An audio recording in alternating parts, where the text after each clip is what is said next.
인천 지역 시민단체가 민선 7기 100일을 기념한 인천시 정책토론회를 열었습니다. 박남춘시 정부는 남북 화해 분위기에 발맞춘 평화 정책에 가장 높은 점수를 받았습니다. 내년도 14선언 행사를 인천에서 여는 방안을 추진하자는 제안까지 나왔는데요. 하지만 일자리나 원도심 정책 등에 대한 평가는 냉혹했습니다. 이영구 기자입니다. 오는 8일 취임 100일을 맞는 박남춘 인천시장. 시민사회에서 가장 높은 점수를 받는 건 평화정책 분야입니다. 남북 화해 분위기에 발맞춰 분쟁에 바라는 교류의 장으로 바뀔 것으로 기대를 모읍니다. 인천과 해주, 개성을 잇는 서해경제 공동특구와 공동어로구역 조성사업 등이 주목받고 있습니다.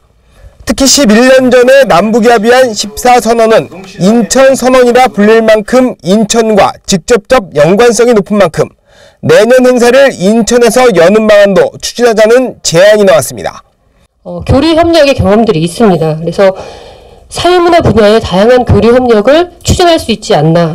14선언을 기념해서 평양예술단의 인천 공연이라든지 아니면 내년에 14선언 민족공동행사를 인천에서 개최한다든지 이런 제안을 해볼 수 있지 않을까 싶습니다.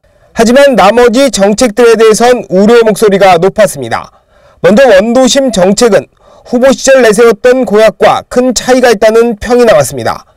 인천경제청에 버금가는 원도심 전담기구 설치를 약속했지만 이행하지 않고 있는 데다 구체적인 실행 방안도 제시되지 않고 있다는 지적입니다. 균형발전 정무부시장 1명과 그다음에 2급 상당의 전문 임기제로 원도심 재생조정관을 이용해서 이 복잡다단한 도시재생 정책을 총괄하겠다. 공약만 원도심 재생으로 내걸었지 실제 이것을 바꾸고 개선할 수 있는 어떤 조직적, 정책적, 어떤 이념적인 어떤 방향이 없으면 실패하기 십상이다. 일자리 정책도 후한 점수를 받지 못했습니다. 인천시는 지난 8월 상수도 검침원 185명을 정규직으로 전환하는 등 공공부문 정규직화에 속도를 낸다는 계획을 밝혔습니다. 문제는 일자리 정책 개념이 과거에 머물러 있다는 것. 서울시와 경기도 등은 관련 부서장이 일자리 노동정책관으로 일자리와 노동정책을 총괄하는 데 반해 인천시는 일자리 경제국장이 일자리 관련 업무만 맡습니다. 때문에 노동계는 인천시 노동정책 영역이 전무한 상태라고 지적합니다. 기존의 일자리를 양질의 일자리로 전환하는 것, 그리고 나아가 노동정책으로 확대하는 게 최근 지자체 일자리 정책의 방향입니다. 근데 우리 인천시는 이걸 전혀 못 따라가고 있습니다.